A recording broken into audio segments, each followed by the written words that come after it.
Hello, citizens of Internet. I am Dr. Ajit Virkud from Mumbai, India. I am a professor and ex-head of Department of Obstetrics and Gynecology. This is a channel that gives something extra. Welcome to the inaugural episode of my new podcast on modern gynecology. This podcast is inspired by the success of my textbook, which has been widely received by students and professionals alike. Each episode will delve into selected excerpts giving voice to my structured approach to topics in gynecology. Whether you're a student, a seasoned practitioner, or simply interested in the field of gynecology, I hope you will find these discussions both enlightening and engaging. Thank you for tuning in, and let's explore the world of gynecology together. And today, we're taking a focused look at a very fundamental part of the body, the female external genital organs. Yes. And to do that, to give you the clearest, most reliable picture possible, we're going straight to the source. Okay. Chapter 1 of a Modern Gynecology textbook. Awesome. And the emphasis in this chapter is applied anatomy. Okay. So we're not just learning names and labels, we're actually understanding why these structures are the way they are, what they do and how they work together. It's kind of like a guided tour, right? Exactly. It's like your personal guided tour to this area and why it's so important. Yeah. Awesome. Yeah. Our goal isn't just to throw around medical terms. We want to kind of like unpack what they mean. Absolutely. For like practical understanding, right? Yeah, exactly. So for this deep dive, we're focusing just on the external anatomy. Mm-hmm. Okay. So to keep things clear, we'll start with the vulva, which is kind of like the overall picture, right? It's the big picture. And then from there, we'll kind of like zoom in on the labia majora, the labia minora, the vestibule, and of course, that fascinating center of sensation, the clitoris. It's a big one. Ready to explore? I am. Let's do it. Okay, great. So let's start with this overarching term. Okay. The vulva. What exactly are we talking about when we use that word? So the textbook makes this really clear. Okay. The vulva is the collective term for all of the external female genital organs. Got it. So it's like the main category that includes everything else that we're going to be discussing. Exactly. And so within that category, then we've got some specific parts, right? Right. What are the components that make up the vulva? Okay. So according to our source here, the vulva is made up of the mons pubis. Okay. That's that fatty pad over the pubic bone. Okay. And then you have the labia majora, the labia minora, the clitoris, and the vestibule. Right. So it's a whole team of players. Yeah. It's a team. Working together. They're all working together. Yeah. And it's not just about memorizing the list. Right. The textbook really stresses this applied anatomy. Yeah.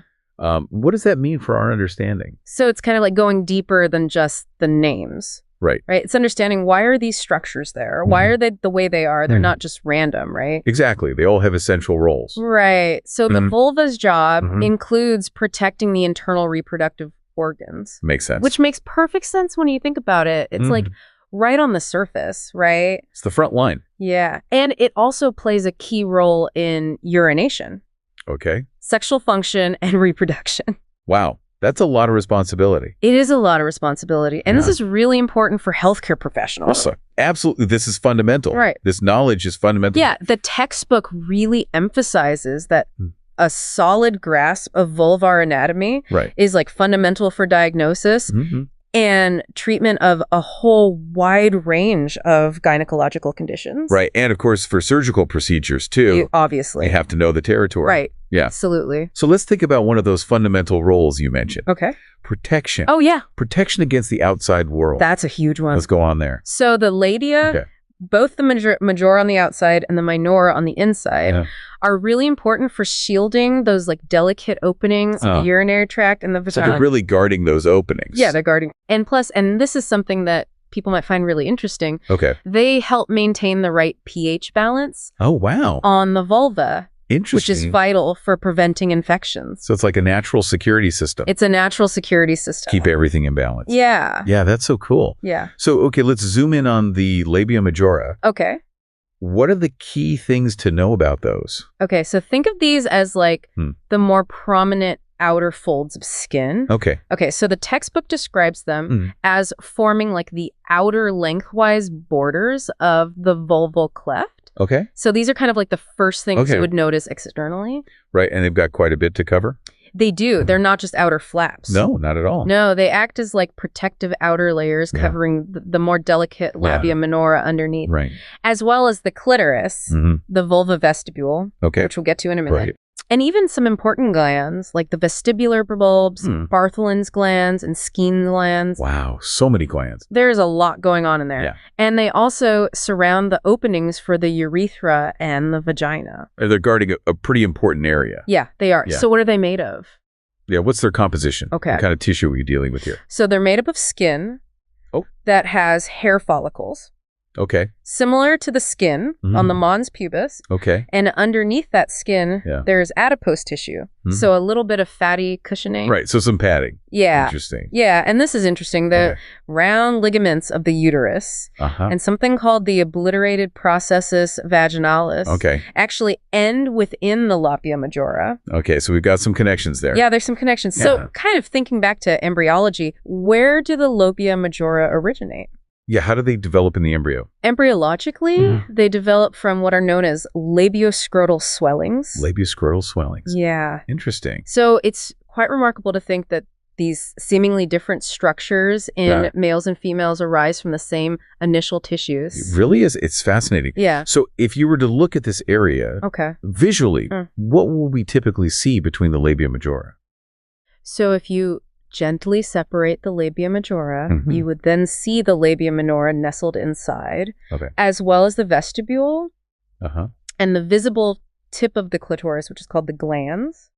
Okay, so moving inward then, let's talk about the labia minora. Right. So what are some other names that you might encounter for these structures? Okay, so they go by a few different names. Okay. You might hear them called the inner labia, inner lips, or even nymphae. Interesting. So if you come across those terms, just know that they're all referring to the same thing. Got it. Okay. And how would you describe their appearance? Okay. In contrast to the labia majora? So they're two hairless folds of skin. Okay. And they are located inside the labia majora. So that lack of hair is a key visual difference. Right. It's a quick way to tell them apart. Exactly. Now, the way the labia minoras are structured at their anterior end, near the clitoris, is quite interesting. It really is. The textbook explains that each labium minus actually splits at the top. Okay. So the upper folds come together to form the prepuce, which you might know as the clitoral hood. That's the protective covering over the glands of the clitoris. Right. And then the lower folds extend underneath and attach to the underside of the glands, forming a small fold called the frenulum. The frenulum. So they're very intimately connected to the clitoris. Right. So they're really kind of wrapping around it and forming that protective wood. Yeah, exactly. Yeah. So just like the labia majora, the minora also have their own developmental origin. They do. Where do they come from? They develop from the urethral folds. Urethral folds? Yeah. Interesting. So again, it's interesting to see these developmental links between different parts of the anatomy, even if they have different functions in the adult body. Right. So they start from a similar place, but they end up with these distinct roles. Exactly. Yeah, that's fascinating. Yeah. So let's dive into what the labia minora actually do. Okay. So the textbook outlines several really important functions. What stands out to you as particularly significant? Protection is a big one. Okay, protection. Makes sense. So they act as a shield for the openings of the vagina and the urethra, helping to protect them from walls like rubbing, mechanical irritation, dryness, and potential infections. So kind of like a second barrier? Yeah, like a second more delicate barrier. Is after the labia majora. Yeah, right. Exactly. Makes sense. What about their role in lubrication? Oh, yeah. So they contribute to lubricating the vestibule and the clitoris, especially during sexual activity, which helps to reduce friction, make things more comfortable and pleasurable. Yeah, of course. Yeah. And speaking of sexual activity, sensation is a key aspect of the labia minora. Absolutely. So tell me about that. So the labia minora are described as being highly sensitive. And they play a significant role in sexual arousal and pleasure during sexual activity. And they have a rich nerve supply, which means they have lots of nerve endings that can detect even light touch and pressure. Wow. So they're really wired for sensation. Yeah, they are. And that close relationship with the clitoris extends to actually like covering and protecting it. Yeah, tell me more about that. So as we talked about, they come together to encircle the clitoris, right, forming the clitoral hood or the prepuce, which provides a layer of protection for this incredibly sensitive organ. Right. So it's kind of like a little built-in safeguard. Right, built-in protection. Yeah. Wow, that's amazing. Yeah. So, and finally, what happens to the labia minora? Okay. When someone experiences sexual arousal. So they become engorged with blood. Okay. Which leads to noticeable changes in their size and appearance. Okay. Which is all part of the body's natural physiological response to sexualization. Right. So it's all part of the process. Yeah. Yeah, that's fascinating. Yeah. Okay, so we've explored the outer labia and the inner labia. Let's turn our attention to the vestibule now. Okay. How would you define this particular area?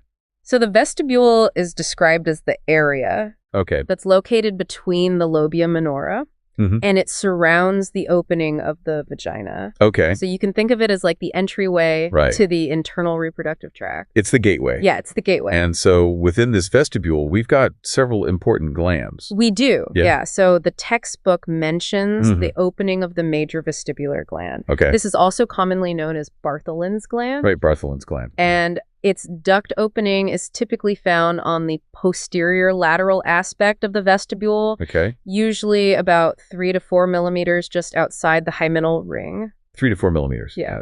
And are there other smaller glands in this area as well? Yes, there are also minor vestibular glands, and they're located parallel and just exterior to the hymen.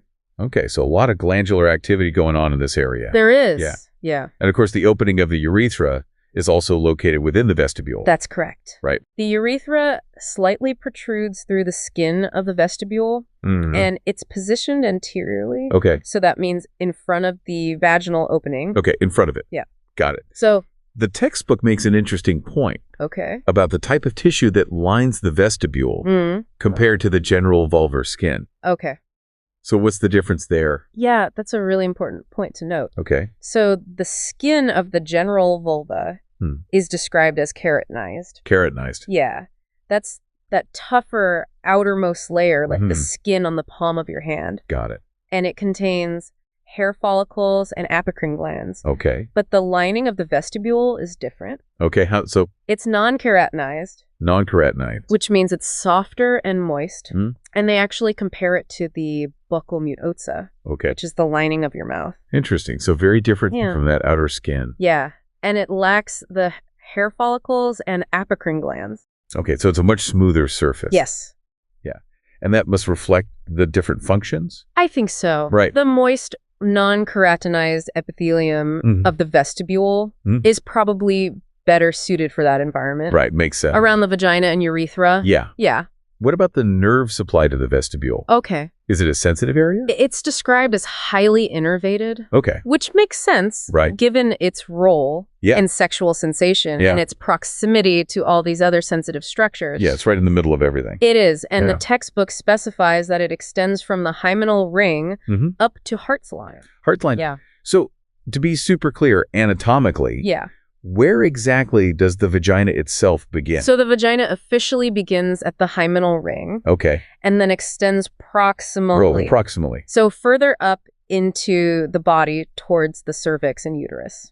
Okay, so that's where we make the distinction. Yes. Between the vestibule and the vagina proper. Yeah. Now let's talk about the layers beneath the skin in this area. Okay. Because the textbook mentions these different fascial layers. Okay. Including Camper's fascia and Colles fascia. Yeah. What are those and why are they important?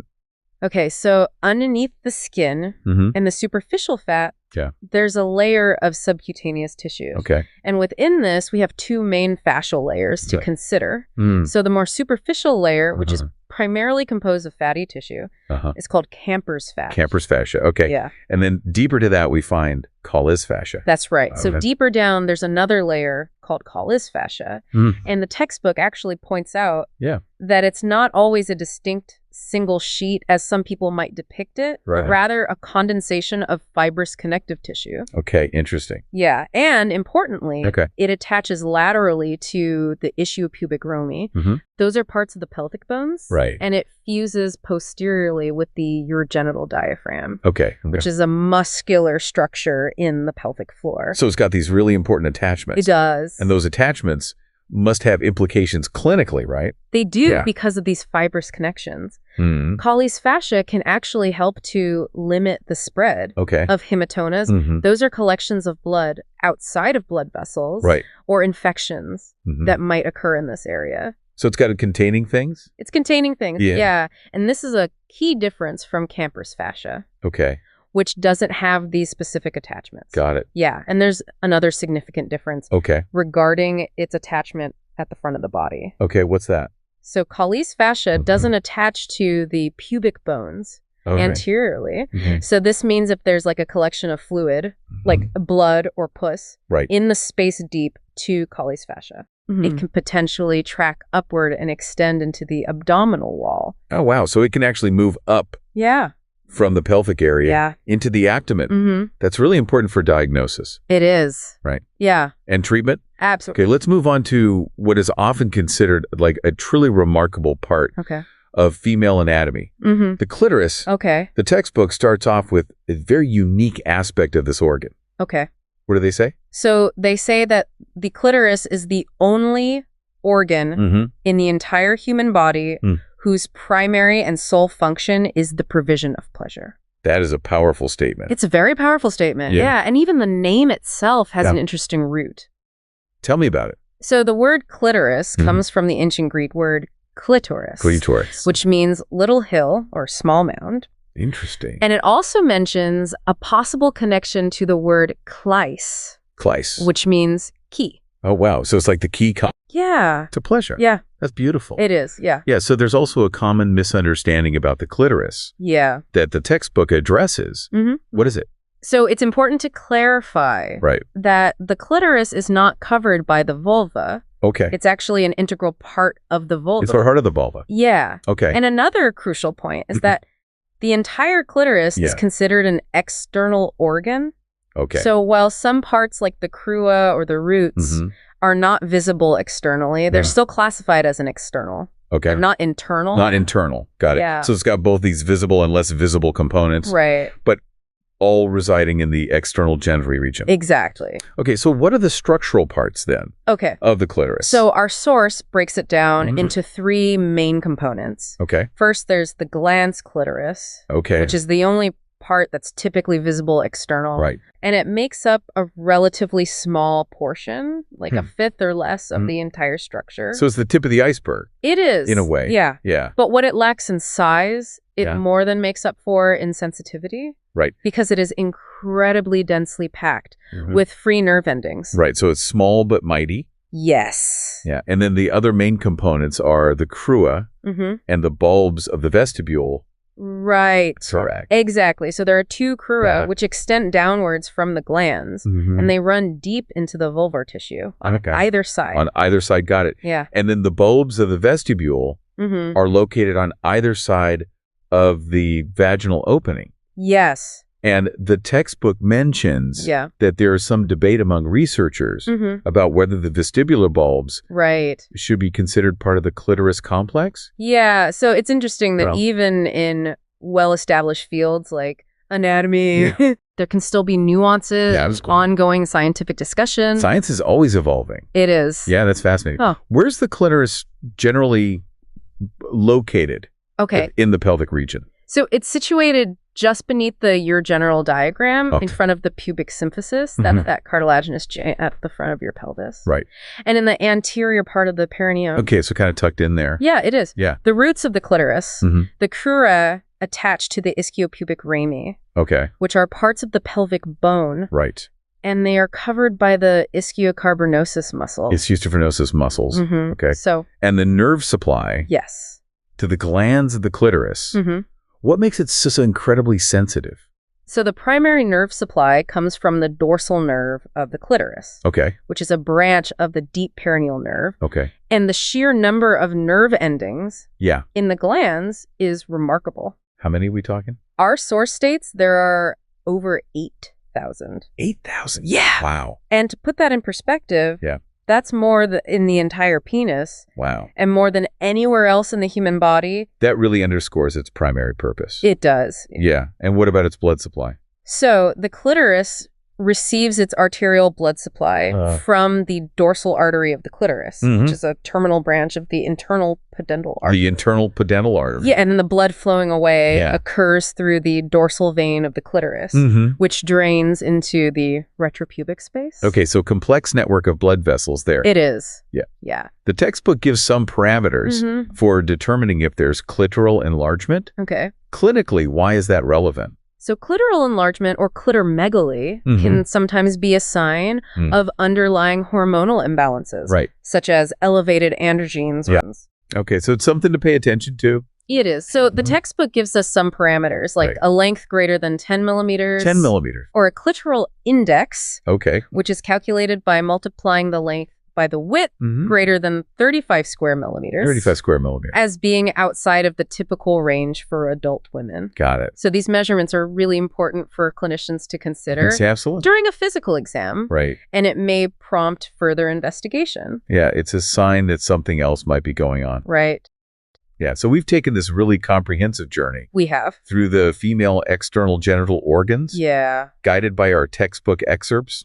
What are some key takeaways you want our listeners to remember from this deep dive? So I think the most important thing is to understand that the vulva is like the overarching term.